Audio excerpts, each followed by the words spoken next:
Hello friend, welcome to my YouTube channel. आज हम आपको इस वीडियो में वेस्टर्न पॉलिटिकल थॉट, अरस्तू की क्रांति संबंधी विचार, क्रांतियों के कारण और निवारण के उपाय, अरिस्टोटल्स व्यू ऑन रिवोल्यूशंस, आज हम आपको इस वीडियो में बताएंगे। तो चलिए हम आगे बढ़ते हैं। अरस्तू के क्रांति संबंधी विचार क्या थे, इसको हम अभी देखेंगे। यूनानी नगर राज्य की एक अन्य प्रमुख विशेषता थी राज्यों के स्वरूप और उनके संविधानों में परिवर्तन। अरस्तू के समय में यूनान का राजनीतिक जीवन अस्थिर और अपरिवर्तनशील हो गया था। अरस्तू ने इस राजनीतिक अस्थिरता के परिणाम देखे थे, अतः इस अस्थिरता को दूर करने का उपाय खोजना आवश्यक था। क्रांति, सामान्य रूप से क्रांति का अर्थ है एक व्यवस्था को बदलकर उसके स्थान पर नई व्यवस्था की व्यवस्था की जाए। यहाँ पर जो अरस्तू थे, उन्होंने क्रांति का अर्थ लड़ाई झगड़े से नहीं लिया है। उन्होंने क्रांति का अर्थ लिया है किसी भी, जैसे कोई खराब शासन चला रहा हो, उसके स्थान पे कोई दूसरा शासक की व्यवस्था की जाए। तो उन्होंने इस तरह से क्रांति का अर्थ लिया है सुधार, एक व्यवस्था के अंतर्गत उसकी कमियों को दूर करना और समस्याओं का निवारण करना, कॉमन परिवर्तन। अरस्तू क्रांति का अर्थ उस अर्थ में नहीं लेता है जिस अर्थ में हम इंग्लैंड, फ्रांस अथवा रूसी क्रांति को लेते हैं।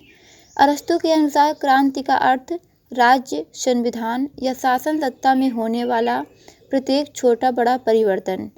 क्रांति के कारण क्या क्या हैं? सामान्य, विशेष शासन की व्यवस्था में, ये सब क्रांति के कारण हैं। पहला हम देखेंगे, अरस्तू के अनुसार क्रांति का सर्वप्रमुख कारण असंतुष्टता है और इसकी जड़ है असमानता और अन्याय। असमानता और अन्याय ही वे परिस्थितियां उत्पन्न करते हैं जिससे क्रांति की संभावना बढ़ जाती है। समानता के दो रूप हैं, पूर्ण समानता और आनुपातिक। पूर्ण समानता का अर्थ है सभी व्यक्ति समान हैं, इस कारण उनके साथ समानता का व्यवहार हो, उनके साथ किसी भी तरह के भेदभाव न किया जाए। आनुपातिक समानता से आशय यह है कि समानों के साथ समान व्यवहार तथा असमानों के साथ असमान व्यवहार, तभी समानता स्थापित की जा सकती है। पूर्ण और आनुपातिक समानता का विरोध ही क्रांति को जन्म देता है। अन्याय, असंतोष से व्यक्ति के अंदर यह भाव उत्पन्न होता है कि वह जितना पाने योग्य है उसे उससे कम मिल रहा है तथा दूसरे वर्ग को जितना मिलना चाहिए था उसे उससे अधिक मिल रहा है। क्रांति का मूल अन्याय का भाव है। अरस्तू का इसमें कहना है कि जो व्यक्ति जितना काम नहीं करता है उसे उससे ज़्यादा मिल रहा है और जो व्यक्ति दिन रात मेहनत करके काम करता है उसे कम मिल रहा है। जैसे ही हम देखते हैं आजकल यही हो रहा है कि जो व्यक्ति धांधली करके, झूठ बोल के पैसा कमा रहा है उसे उसको ज़्यादा मिल रहा है और जो व्यक्ति सच्चाई से कमा रहा है उसे कम मिल रहा है। तो ये अन्याय है, ऐसा नहीं होना चाहिए। विशेष कारणों में जो प्रमुख कारण अरस्तू ने बताया है, जब शासक जनता के हित में कार्य न करके निजी हित के लिए कार्य करता है, जब समाज के कुछ लोग अपने को दूसरों से श्रेष्ठ समझने लगते हैं, जब शासक किसी को विशेष सम्मान देता है या किसी को अपमानित करता है। घृणा भी क्रांति को जन्म देता है। सत्ताधारी वर्ग जब शासितों से या सामान्य जनता से घृणा करती है। भय भी क्रांति का जनक है। अपराधी दंड के भय से बचने के लिए तथा सामान्य जन अपने साथ होने वाले अन्याय से बचने के लिए। जातियों की विभिन्नता भी क्रांति के लिए उत्तरदायी है।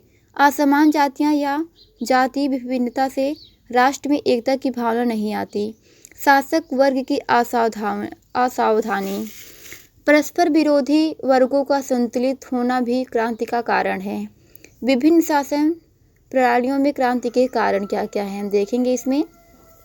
तो एक तंत्र में पारिवारिक कलह, परस्पर घृणा, द्वेष, शासन द्वारा जनता पर अत्याचार से जनता शासक अथवा राजा के प्रति विद्रोह कर देती है। कुलीन तंत्र में शासन में भाग लेने वाले व्यक्तियों की संख्या सीमित होती है। विभिन्न वर्गों में उचित सामंजस्य न होने से भी जनता क्रांति करती है। प्रजातंत्र में नेताओं या नेतृत्व की अधिकता के कारण क्रांति होती है। ये नेता निर्धनों या सामान्य जनता को अपने पक्ष में लेकर धनिकों के विरुद्ध क्रांति करते हैं। क्रांतियों के निवारण के उपाय क्या क्या हैं इसमें हम देखेंगे। तो अरस्तु क्रांति के कारणों की खोज के साथ उसके निवारण के उपाय भी बताता है। इसके लिए अरस्तु समस्या के तह तक जाता है कि क्रांति उत्पन्न ही न होने पाए। पहला है, राज्य में किसी भी वर्ग में शक्ति का केंद्रीकरण नहीं होना चाहिए। विद्रोह की प्रबल संभावना होती है। शासक और शासितों में सद्भावनापूर्ण विश्वास और संबंध हो। शासकों के प्रति विश्वास का भाव हो। तीसरा है हमारा, जनता में संविधान और न्याय के प्रति आस्था बनाए रखना भी क्रांति से बचने का उपाय है। यह कार्य उचित शिक्षा द्वारा संभव है। जब जनता मन और स्वभाव से कानूनों का पालन करे तथा लोगों के मन में कानून के प्रति निष्ठा हो तथा किसी भी को कानून तोड़ने की आज़ादी न हो। पांचवा है हमारा, राज्य की ओर से लोगों में आर्थिक असमानता को दूर करने का प्रयास किया जाना चाहिए। छठवा है हमारा, शासन में भ्रष्टाचार अनिवार्य रूप से क्रांतियों को जन्म देता है। शासकों का व्यवहार आचरण संदेह रचित है। विभिन्न वर्गों में सत्ता का वितरण, धनी निर्धन। आठवां है, मध्यम वर्ग को बढ़ावा देकर क्रांतियों को टाला जा सकता है। स्वस्थ मध्यम वर्ग धनी निर्धन से में संतुलन होता है। नागरिकों में बाह्य आक्रमण का भय ताकि उनमें आंतरिक विरोध का स्वर न उठने पाए। राष्ट्र प्रेम है। अरस्तु द्वारा क्रांति के उपायों की व्याख्या करने का उद्देश्य राज्य को क्रांति से सुरक्षित रखना है। अरस्तु द्वारा बताए गए कारणों में से किसी न किसी कारण से क्रांति हुई है। उसके द्वारा बताए गए उपाय आज भी प्रशंसा करने योग्य हैं। इस वीडियो में बस इतना ही। Thank you.